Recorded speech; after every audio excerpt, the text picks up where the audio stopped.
Let's be real. It's not a status symbol, and it doesn't have the flashiest hardware either.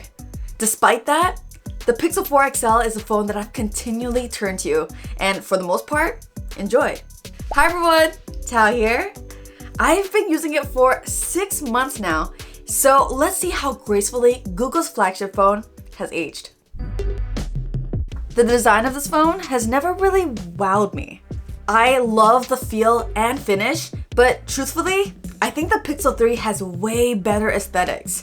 That not pink two-tone design was beautiful.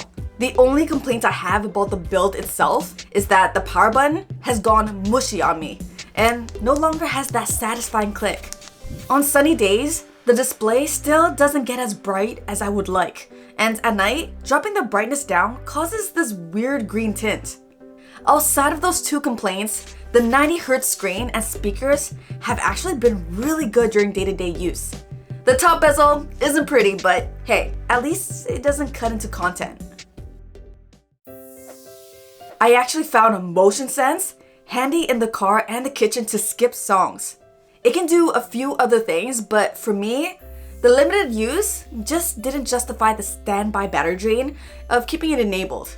I've been waiting for Google to drop new, super cool uses for Motion Sense, so I can give it another chance. But the only thing we've received so far is a new tap gesture to play and pause music. I love a gesture for maybe picking up or declining a phone call. There's definitely untapped potential here. Once I disabled Motion Sense, the 3700 mAh battery actually fared really well.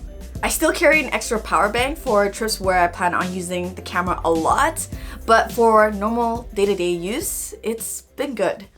The radar-based face unlock is one of the highlights on the Pixel 4 XL. It's not only fast, but it's also secure. Unlike the 2D options you see in a lot of other phones that can be tricked with a picture. With lift to wake and the skip lock screen toggles turned on, the unlock experience is up there with the iPhone. The April security update also finally added a require eyes to be open toggle, which was something the phone received a lot of slack for. It took a while, but hey, at least it's here now. What isn't so great is that my banking app here in Canada still isn't supported by Face Unlock. Thankfully, most password managers are, so it's only been a few clicks away. Not ideal, but I can live with it for now. All these quirks are quickly forgotten because the Pixel 4 XL still takes my favorite photos from any phone. It's all preference, but whenever I look back at memories, the photos from the Pixel are consistently my favorite. With maybe the exception of selfies, the S20 Ultra currently holds that crown for me. Google's software magic makes it so easy for anyone to take good photos in any situation. I passed along my Pixel 3 to my mom, and I've been so surprised at some of the family photos she's been able to take. And she's bad at taking pictures. With people, the contrast can really emphasize wrinkles and dark circles under the eyes, which isn't all that flattering. Having the ability to tweak both the highlights and shadows separately before snapping a picture is another option to tone that contrast down. Video isn't the best I've seen, but it's been more than capable of capturing those special moments. For casual use, the max video resolution of 4K 30 frames per second easily gets the job done.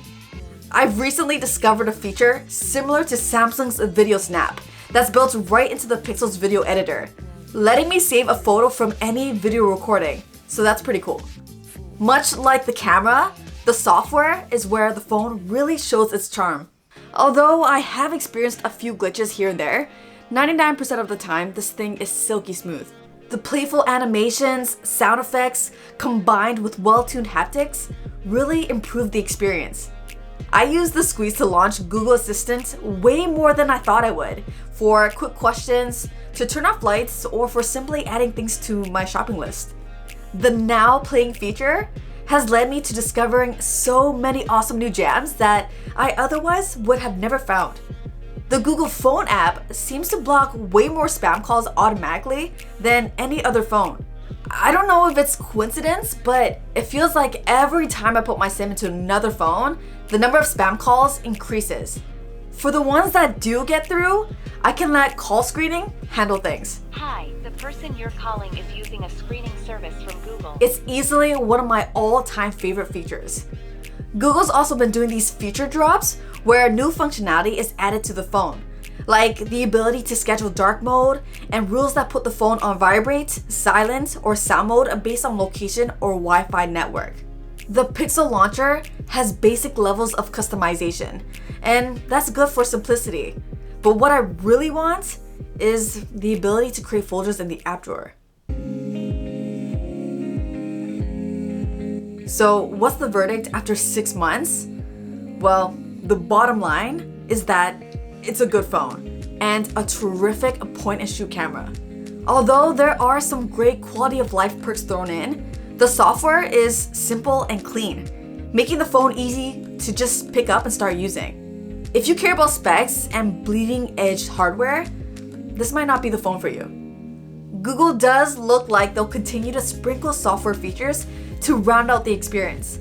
So if you can pick one up on a good discount, it might be worth looking into. The pictures are definitely the main draw, but you might just find yourself falling in love with the Google experience too.